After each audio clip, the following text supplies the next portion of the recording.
advantageous to go for and over the bumper intake, which gives you better reach and competitive advantage.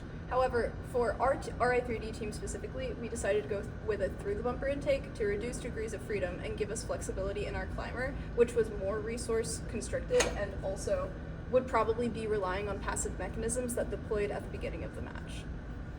Starting with the path of the ball, we have almost all 3-inch green gummy wheels.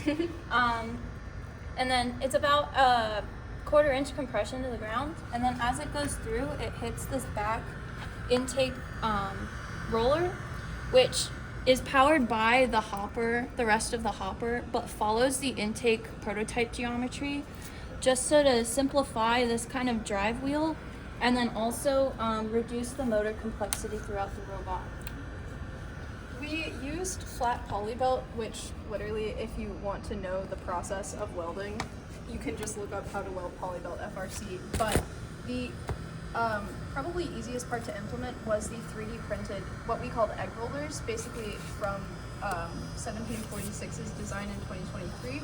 They allow the poly belt to self-center as the rollers are moving, so you don't have to worry about them misaligning. They basically just go where you need them to from the start. We also noticed that the poly belt material grabbed onto the material of the game piece really well, so we figured it would help with the handoff. For the structure of the intake itself, we have it as 2x1, which is attached to the front rail. And the front wheels are tangent or close to tangent with the frame perimeter. And as the ball goes inside, the front roller is powered by a redline motor attached to a sport gearbox. And this intake, we gave it stability by having this 1/2-inch polycarb sheet, which gives the whole intake structure and also acts as part of our hopper system. And like Maya said before, the hopper system itself is powered by another red line with a sport gearbox on it. We're going to run the intake with the motors.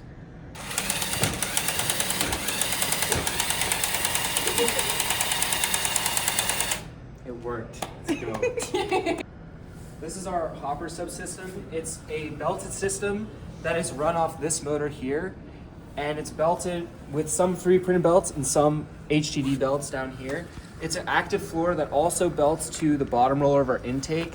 And then we additionally have this indexer wheel, which is run off this motor, so that we can run these independently. And then because we have double shooter, we have had some issues where we can have one ball get stuck in the middle because we didn't have enough time to really work out a system to funnel the balls and split them here. But that's something that teams should look to incorporate if they decide to do a double shooter. We also ended up needing to move this motor from, it was back here at the back and the bottom of the hopper, but we were having some issues with the printed belt skipping, so we moved it over here. We're gonna run the intake now just to show you how it works. Okay, we're gonna run the hopper system to show you how the fuel interact with our hopper. So we have had some issues where we can have balls get stuck here in the middle, or occasionally we also have a last ball problem where the last ball will end up in the hopper. But these are things that teams can definitely work on and improve on. And we also weren't too worried about the last ball problem because there's so many balls in this game, you can always just go get more. The biggest issue that teams should work on is funneling around this centerpiece if they decide to do 2 shooters. But all in all, this system is just an active belted system from all the way from the bottom intake roller all the way up to here with this separate wheel that's run on a different more through.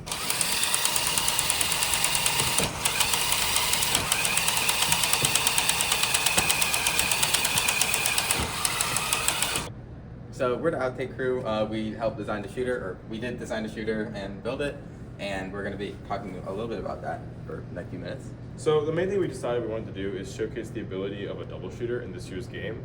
We thought that a lot of the teams this year were going to consider doing single shooters, turrets, and hoods, and we definitely do agree with the idea that hooded shooters, being able to shoot from multiple positions, and turrets are for higher level teams are going to be absolutely more valuable than a double shooter.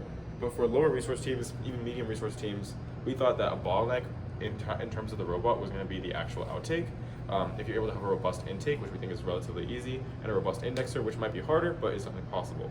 So we want to just demonstrate the idea of being able to shoot multiple balls at the same time, making sure that we don't have them interfere with each other in terms of the trajectory, and now we're going to talk about the build design. Yay.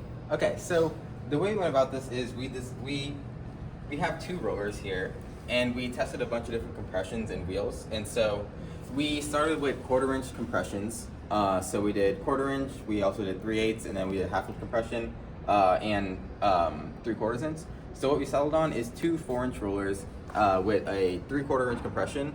The lower rollers are 4-inch Colson wheels, and the top rollers are 4-inch black compliant wheels. They're Andy Mark compliant wheels. And we also have 4 of these Andy Mark They're the steel flywheel. yeah, the steel flywheel plates on the shafts to help retain the momentum. 1 motor for each roller, and they're mounted in the same place on each side, so that you have 1 belt going that way with the little idler in the middle, and then 1 belt over here. So they are mounted at a 10-degree angle relative to each other right now, which means we can shoot from against the hub and with a good bit of variance, so that we have tolerance for driver alignment. We tested it with up to 25 degrees of Angle from the horizontal. yeah, angle from the horizontal between these 2 rollers. But we settled on this because we wanted to have 1 single spot that the robot can shoot from to just maintain consistency, and that's what we thought was within our scope for the Ri3D challenge. But we do think that with a bit more time, we could figure out shooting from a bit further away, but adjusting the shooter speed and the variance between these 2 rollers. So another thing we decided was being able to shoot from one place as just in terms of our scope. We knew that teams that would be looking at R3Ds might be more, I think a lot of teams would be looking at R3Ds no matter what kind of skill level or experience level you're at. But teams that are taking directly geometry straight from R3D teams might not have more access to testing materials, which is entirely a thing for first teams. And we want to be able to provide resources for that for teams that perhaps aren't able to do auto line film in a lot of places, or auto shooting, things like that. So we wanted to be able to shoot directly from the hub, similar to the kitbot, but we messed around with the angle so that we could shoot, it's more steep of an angle from the horizontal, so that you could back up a little bit, increase your motor speed, and get a good bit of distance. Strategy-wise, we also wanted to see that with this angle, is it possible to ferry? Depending on your venue size, height-wise, you might not be able to ferry with this sort of angle, so we are limited in that factor. But depending on your experience and skill with programming, you'd definitely be able to go with a steeper angle, less steep angle, and possibly even an adjusted shooter, so you can both ferry and score. So now we can put some power through and just demonstrate. Okay, clear.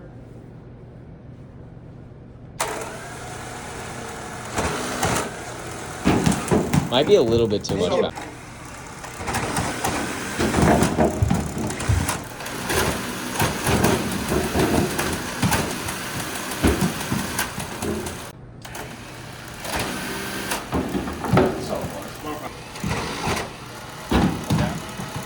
Alright, so this is our Ri3D climber design. It's based on the idea of these passive spring-loaded hooks that sort of pull back whenever your robot pushes up into this bar. So if we can run the elevator up a little bit, as it sort of comes up closer, this spring-loaded mechanism, if you can run up a little bit more for me, the idea is that it will spring back when you're actually right under the bar because of the downward force the bar applies on this little angle here. And then once you get above the bar, it sort of springs back over the bar, and then you can just drive the robot forward a little bit. If you pull the elevator back down, now you're safely on the climb. And so the L3 portion of this is we have these passive hooks at the bottom, and if we were to bring our robot back up, these hooks would basically do the same thing as these active hooks. They'd be pushed back as the bar came down, and they spring back out forward. Once you've gotten above the bar, that's how we can get these passive hooks on L1. Once we get these passive hooks on L1, we can then move the active hooks to L2 and L3 respectively in order to get our L3 climb. Other features of this, we use surgical tubing due to material constraints for our springs. We also were able to do this with only one set of elevator blocks, with only one stage elevator, which we calculated to be the only way to actually get an L3 climb with a one-stage elevator was with these horizontal hooks. If we were to do some sort of flipping down spring, it would require more vertical extension that would pass the 30-inch limit, which is something we cannot do on this robot. That's pretty much it for our climbing mechanism. Other unique features include this half-inch polycarb hook. We would recommend try using aluminum or some other sort of metal, as this can cause a little bit of bending.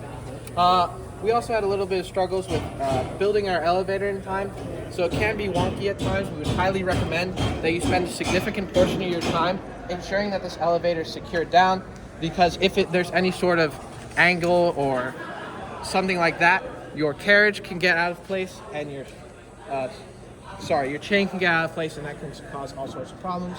But if machined with enough time and properly, we have extreme confidence in this design, and we would highly encourage teams to consider the idea of using these passive hooks in their robot in 2026. All right, so for the climb, you're going to want to be braced against the upright to ensure that either your hooks are on either side of the upright to allow your bumpers to be braced so that your robot does not fall backwards or any other shenanigans. We will now demonstrate our L1 climb. And that is our L1 climber. All right, so now we're going to demonstrate approaching the upright, our L1 climb with our passive hook mechanism and a dismount.